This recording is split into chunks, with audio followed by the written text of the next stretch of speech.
আসসালামু আলাইকুম। আপনাদের সবাইকে হাফ মিনিট রেসিপির পক্ষ থেকে শুভেচ্ছা অভিনন্দন। আজকে আমি খিচুড়ি রান্না করব মরিচ মশলা দিয়ে আম্মু লাল টুকটুকে রাইস কুকারে।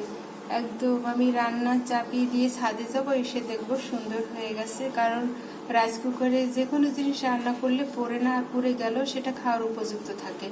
বিসমিল্লাহির রহমানির রহিম। আমি চাল দিয়েছি আর দেশি মুসুরি ডাল দিয়েছি আর দুটো আলু দিয়েছি আর 250 গ্রাম চাল দিয়েছি, 50 গ্রাম ডাল দিয়েছি, দুটো আলু দিয়েছি আর এই যে লং এলাচ আর দারুচিনি দিয়েছি। এরপরে দিব খাঁটি সরিষার তেল, সুরেশ খানির তেল।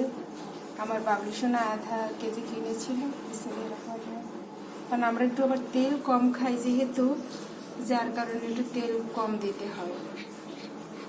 তবে খিচুড়ি বা সবসময় তো রান্না করা হয় না, এতে একটু বেশি তেল দিয়ে রান্না করলে ভালো হয়। কিন্তু আমার বাবলু সোনা আবার খেতে চায় না, বেশি তেল খেতে চায় না। তারপরে দিব লবণ দিব, ছোট মিনি চামচের 2 চামচ লবণ দিয়ে দিলাম।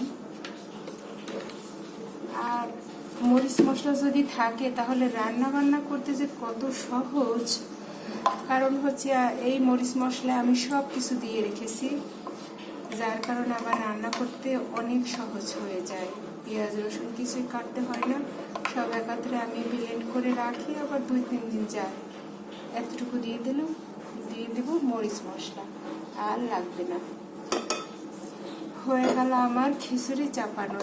এখন একটু মাখামাখি করে দেয়, কারণ আমরা বাঙালিরা মাখামাখি করতে খুব পছন্দ করি।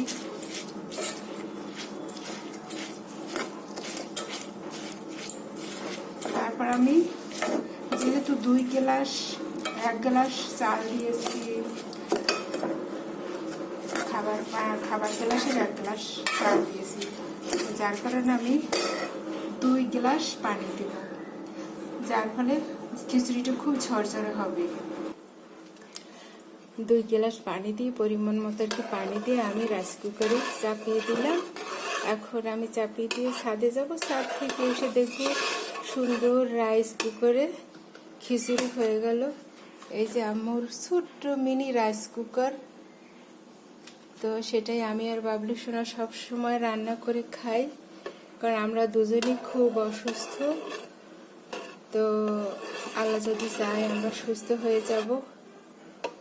এভাবে আমি খিচুড়ি রান্না করি। আর খিচুড়ি রান্না করা যে এত সহজ রাইস কুকারে, আগে আসলে আমি জানতাম না। হঠাৎ করে আমি আর বাবলু সোনা অসুস্থ হওয়ার কারণে আমরা কোনো রকম একটু সিদ্ধ করে খেয়ে জীবনযাপন করি, যাতে আসলে আম্মুর রেসিডেন্সে যাওয়া পর্যন্ত।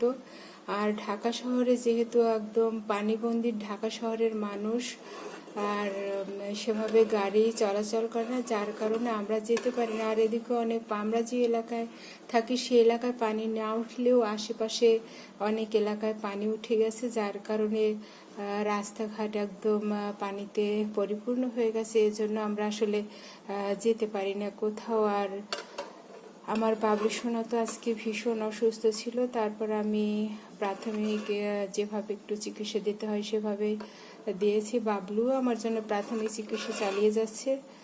তো দেখি আল্লাহ কি করে। আর এখন আমি এভাবে চাপিয়ে দিয়ে ছাদে যাব। ছাদে গিয়ে এসে দেখবো আমার খিচুড়ি রেডি। ততক্ষণ আমরা অপেক্ষা করব। আমার মূলত খিচুড়ি রান্না করতে, যেহেতু আমি একটু সফট করে রান্না করি, আমার বাবলু সোনা একটু নরম খিচুড়ি খেতে ভীষণ পছন্দ করে, যার কারণে আমি একটু পানি বেশি দেই। তারপরে একটু দমে অনেকক্ষণ রেখে দিই, যার ফলে বা তরকারি সেটা সফট হয় এবং ঝরঝরে হয়।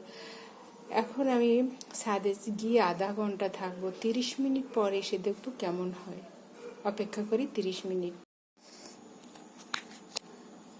40 মিনিট পর ফিরে এসেছি। ছাদ থেকে এসে দেখি খিচুড়ি হয়ে গেছে। দেখি কতটা ঝরঝরে হয়েছে। এই যে দেখুন কতটা ঝরঝরে হয়েছে। পানির গ্লাসের 1 গ্লাস চাল রান্না করেছি। চাল, 2 আলু দিয়ে রান্না করেছি। আসলে জীবন যেখানে যেমন, আমি আর বাবলু সোনা প্রায় এভাবে সিদ্ধ করে খাই স্টিমে। আম্মুর রাইস কুকারে রান্না করতে আমার ভীষণ ভালো লাগে। আলহামদুলিল্লাহ খুব ঝরঝরে হয়েছে খিচুড়িটা। খিচুড়ির ভিতরে চেয়েছিলাম, ছাদ বাগানে অবশ্যই গিয়েছিলাম আমি কয়েকটা লাউ পাতা আনতে, যে কয়েকটা লাউ পাতা দেবো, লাউ পাতা দিলে খিচুড়িটা খেতে ভালো লাগবে, আমার আর আলাদা করে সবজি রান্না করা লাগবে না, কিন্তু আমি এভাবেই খাবো, আমি কোনো সবজি কিছুই রান্না করব না। আমার বাবলুর ছাদ বাগানের লেবু দিয়ে খাবো। দেখুন কত সুন্দর হয়ে গেছে আমার রাইস কুকারে, আম্মুর লাল টুকটুকে রাইস কুকারে খিচুড়ি, ঝরঝরে খিচুড়ি। আর রাইস কুকারে খিচুড়ি রান্না খুবই সহজ। খিচুড়ি, পোলাও, জর্দা, বিরিয়ানি সব কিছু, শুধু পরিমাণটা হচ্ছে যতটুকু চাল বা যতটুকু ডাল দেবেন তার ডাবল পানি দেবেন, যারা একটু সফট খেতে চান। আর যারা একটু ঝরঝরে খেতে চান অল্প একটু পানি কম দিবেন। এই তো দেখুন কত সুন্দর ঝরঝরে খিচুড়ি হয়ে গেল। আমি আর বাবলু সোনা খাবো, যতক্ষণ থাকবে ততক্ষণ খাবো, যখন না থাকবে তখন আবার ভাত রান্না করবো। কারণ এখন তো চারদিকে ওয়েদার এত বেশি খারাপ, আমরা তেমন বাহিরে নামি না কাদা ময়লার ভিতরে। আর বিশেষ করে যদি পা পিছলে পড়ে যাই তো অবস্থা খুব খারাপ হয়ে যাবে, ভয়তে আসলে বাহিরে নামা হয় না। আজকে এই ঝরঝরে খিচুড়ি রান্না করলাম। আমার বাবলু সোনা আবার খিচুড়ি খেতে চায় না, তারপর এখন কি করব, জীবন যেখানে যেমন। আর এই যে এত বৃষ্টি, ঘন বৃষ্টি, ওয়েদার খারাপ, এখন যদি খিচুড়ি খাই তাতে ভালোই লাগবে।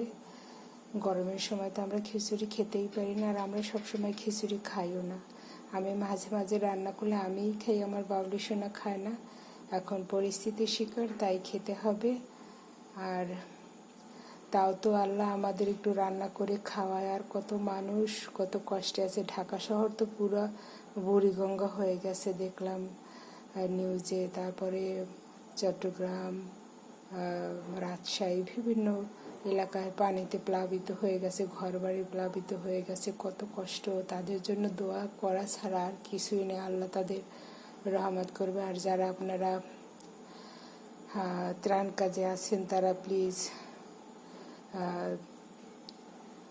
দুর্গত এলাকায় চলে যাবেন, মানুষের মুখে একটু হাসি ফোটাবেন, মানুষের পাশে দাঁড়াবেন, আল্লাহ আপনাদের সাহায্য করবেন। আপনাদের সবার জন্য দোয়া, সবাই ভালো থাকবেন, সুস্থ থাকবেন। আল্লাহ হাফেজ।